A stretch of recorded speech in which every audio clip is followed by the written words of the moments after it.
आज हम बात करने वाले इस वीडियो में पेटीएम की केस स्टडी जिसके थ्रू पेटीएम के 10 क्वेश्चन सॉल्व करेंगे। पहला, पेटीएम की शुरुआत कब, कौन और कैसे हुई। नंबर 2, पेटीएम का चाइनीज ऐप्स के साथ ऑनलाइन कंट्रोवर्सीज के बारे में। नंबर 3, डाटा प्राइवेसी को लेकर सेक्रेटरी ऑनलाइन को लेकर क्या इसका मामला है। नंबर 4, पेटीएम बैंक को 2024 में क्यों बैन किया गया। नंबर 5, आरबीआई ने क्यों पेटीएम बैंक पर मल्टीपल बार फाइन किया। नंबर 6, पेटीएम का फेस पोटेंशियल मनी लॉन्ड्रिंग में आता है तथा डाटा प्राइवेसी को लेकर ऑपरेशनल प्रैक्टिस इसका नजर आता है। Number 7, Paytm facing backlash due to the expense patriotism, यानी पेटीएम जो है उसको क्या बैकलैश आया और जो अपना देशभक्ति दिखाने उसको क्या रीजन था। 8वां, Paytm is facing significant financial losses, Paytm को बहुत ज़्यादा लॉस सहना पड़ा। एक तो रिप्यूटेशनल लॉस सहा प्लस फाइनेंशियल लॉसेज बहुत ज़्यादा आया। नंबर 9, पेटीएम बैंक तथा पेटीएम वैलेट में क्या अंतर है। नंबर 10, पेटीएम क्या आगे चल पाएगी या नहीं, जानेंगे इस वीडियो में।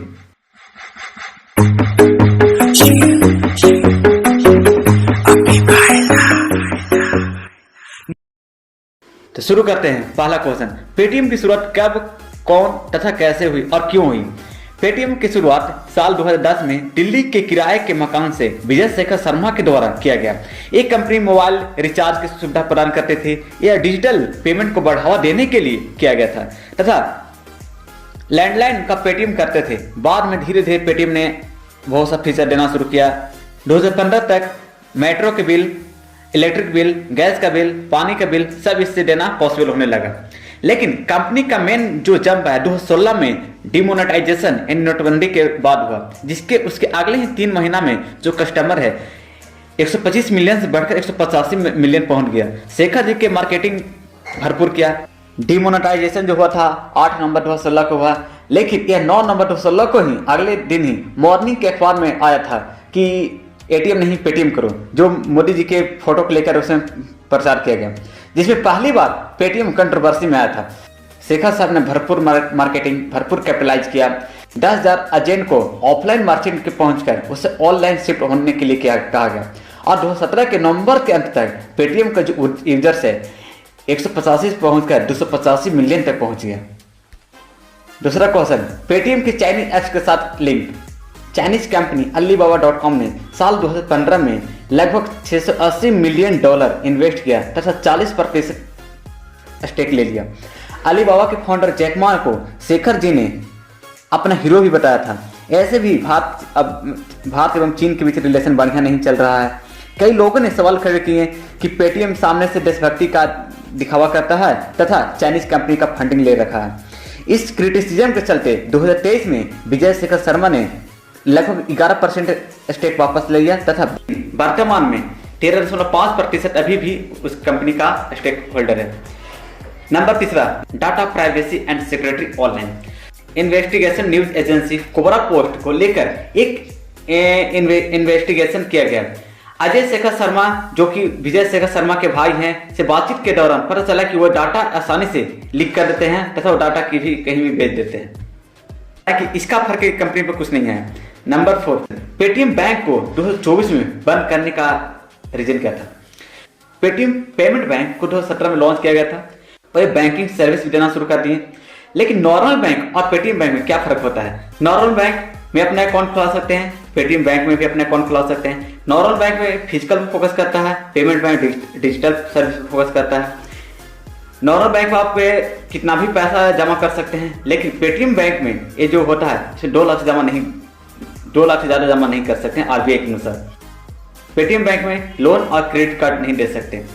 और इसमें एक चीज़ और है पेटीएम बैंक में कि इसमें अपना अकाउंट तो खुला सकते हैं, पैसा डिपॉजिट कर नहीं सकते हैं, डेबिट कार्ड भी ले सकते हैं। यहाँ पे आपको बता दें कि आरबीआई जो रिजर्व बैंक ऑफ इंडिया, भारतीय रिजर्व बैंक के नाम से जानते हैं, यह एक सेंट्रल बैंक है जो कि मॉनेटरी पॉलिसी या करेंसी को प्रिंट भी करता है तथा सारे बैंक को इनका रूल्स फॉलो करना होता है। लेकिन पेटीएम ने आरबीआई के रूल्स को ब्रेक किया है, उनके बनाए गए रूल्स को अनफॉलो किया है, जिसके कारण आरबीआई ने 31 जनवरी 2024 को पेटीएम पर ऑपरेशनल रिस्ट्रिक्शन लगा दिया तथा 29 फरवरी 2024 के बाद कोई नया डिपॉजिट एक्सेप्ट नहीं कर सकते।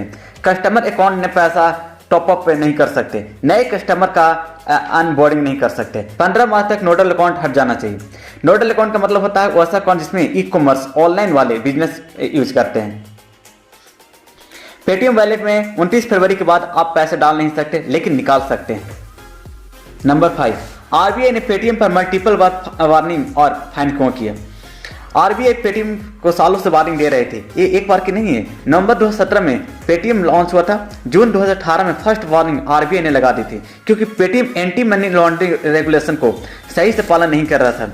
बैंक अकाउंट खोलने वाले का सही से वेरिफिकेशन नहीं कर रहे थे।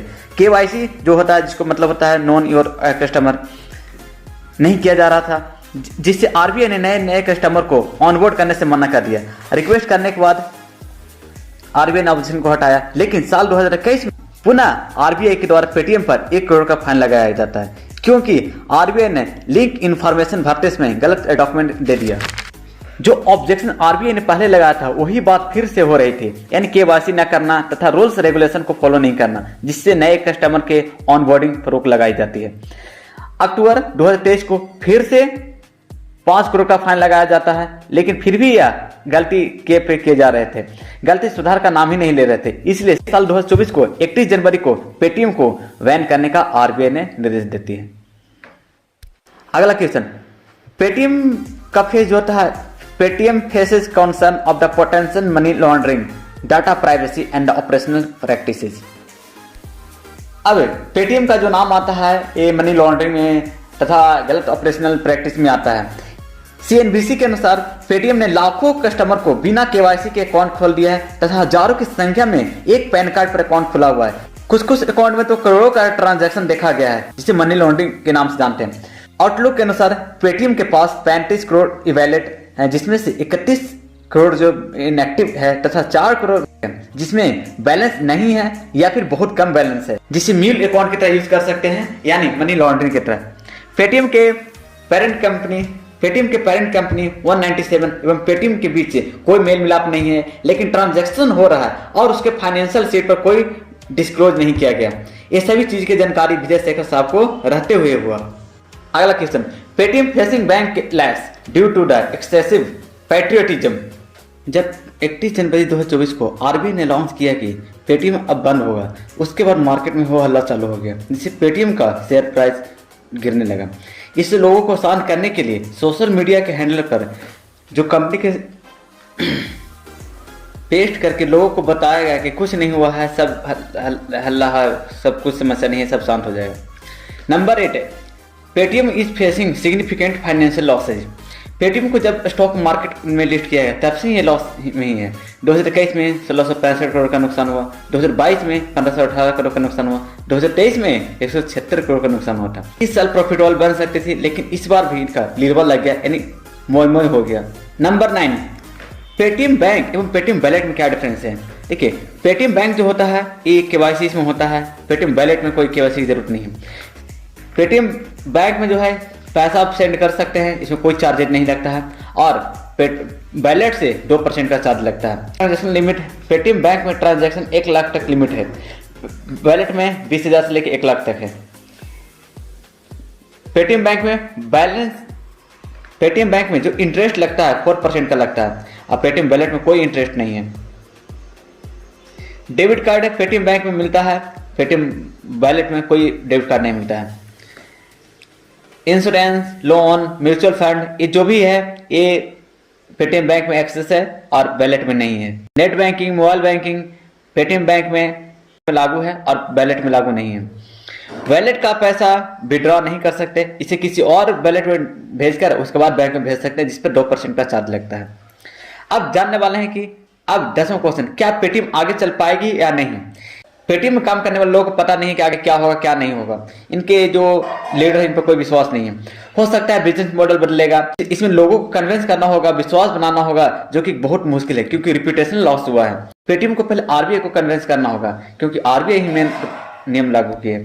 हो सकता है कोई भी दूसरी कंपनी से खरीद ले सकता है। तो ये था कुछ पेटीएम का केस स्टडी। अगर वीडियो बढ़िया लगा हमारे चैनल कर लीजिए सब्सक्राइब, बेल आइकन दबाना मत भूलिएगा। मिलते हैं अगले वीडियो में।